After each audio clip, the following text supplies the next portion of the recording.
Okay, magandang gabi, no? Welcome back ulit sa aking channel. At may good news ako sa inyo, no? Tara, pag-usapan natin ngayon. Okay, by the way, no? Hindi ako isang doktor o espesyalista. Kagaya nyo rin po ako na merong problema sa thyroid.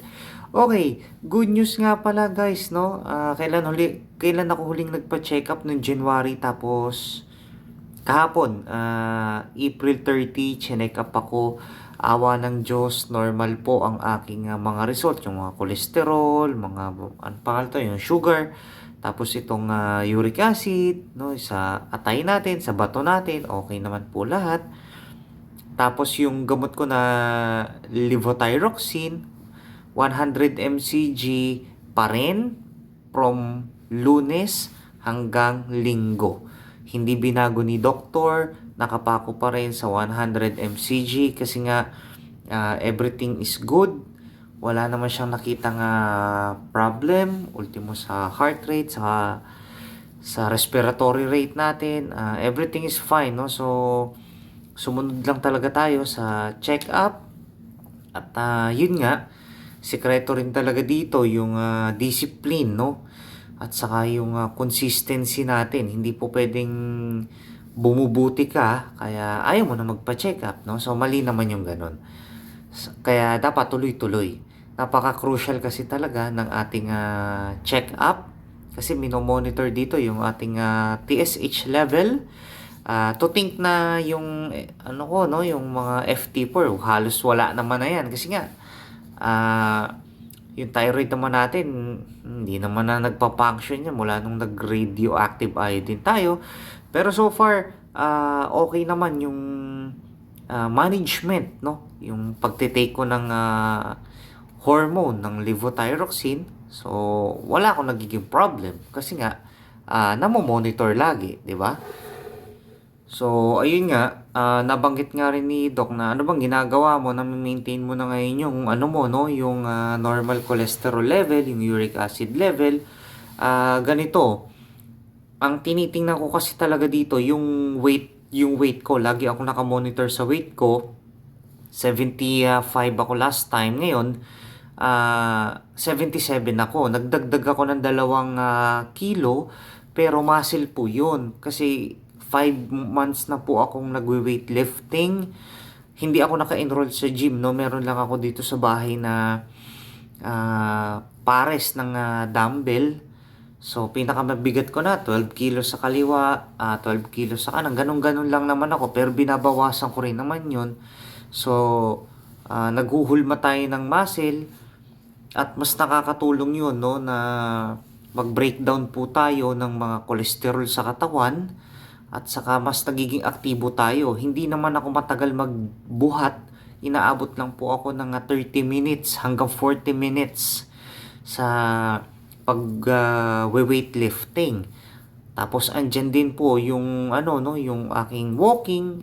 At least umaabot ako ng 8,000 to 10,000 steps sa isang araw. Yung weightlifting naman, 4 hanggang 5 times akong mag-weightlifting sa isang linggo. No? So, kung pagbabasihan natin yon, malaking bagay. Talagang nagiging aktibo ang katawan natin at nakakatulong din pabilisin no, ng ating metabolismo. Okay? Kasi exercise po siya. That is body movement. So, natutulungan po niya tayong tulungan ang metabolismo natin. Ngayon, pagdating naman sa diet, yung pa rin ang pinaka-importante. Kumbaga 30% lang talaga ang exercise, no? 70% dyan manggagaling sa diet natin. So ano ba yung mga kinakain natin? Kung makikita nyo sa mga nakaraang video, talagang strict yung ginagawa ko. Andiyan yung pagkain ko talaga ng isda, ng mga salmon, itlog, gulay. Kumakain ba ako ng kanin? Of course, kumakain pa rin. Kasi yung source ng aking energy, no, yung carbohydrates. Ayun nga lang, syempre, simple sugar siya.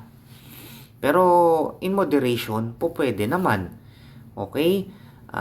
Maraming pag-inom ng tubig, 2-3 litro ng tubig, lalo na kung may exercise ka. So, dapat talagang malakas kang uminom ng tubig, no? Nakaka-dehydrate din kasi. No? So, kailangan mag-replenish tayo matulungan natin din ang ating katawan para mag-hydrate. Kasi kung dehydrated ka, ang hirap namang mag-function. So, ayun nga, magkikita kami ni Doc sa July na, after 3 months, no? So, ganun talaga, guys, medyo crucial talaga ang ating kalagayan. Pag sinabi ni Doc na, bumalik tayo after 3 months, babalik tayo, no? So, ganun talaga. Malay mo naman, di ba? Mas mabigyan ka pa ng magandang payo or diet. So, ganun. Ganun lang naman eh. Kailangan natin bumalik. Yun naman yung sikreto dun eh. Kailangan tayong check up eh. No? Syempre, magpapa-check up tayo. Kailangan magpa-blood chem, magpapa-blood chem tayo. Wala naman kasing ibang way para ma-monitor yung ating kalagayan kung hindi sa blood test para makita yung ating TSH, FT4 kung nasa hyperthyroidism ka pa rin. No, so yun talaga yung kailangan. Tapos yun nga, sabi ko nga sa inyo, huwag makakalimot magdasal. May awa naman ng Diyos sa atin. Hindi man niya tayo pababayaan. No, so masyado na ako madaldal. Paano hanggang sa susunod, maraming salamat sa panonood. At kasama kayo sa dasal ko ha. Magpagaling po tayong lahat at nawaya makamtam natin ang kalusugang pinapangarap natin. Huwag kayong mawawala ng pag-asa, kayang-kaya natin to. Minsan ganun talaga, dumadaan na minsan depressed, minsan feeling down, pero huwag kang mag-alala, magiging maayos din ang lahat. Nanggaling din po ako dyan na feeling ko wala ng pag-asa, wala ng patutunguhan to. Dala lang yun ng ating sakit, no? Kasi affected nga ang ating emosyon dito. So, huwag kang mag-alala, magiging maayos din po ang lahat, ha? So, paano? Hanggang sa muli, maraming salamat sa panonood. Sana nakapagbahagi ako kahit kaunting kaalaman. Thank you.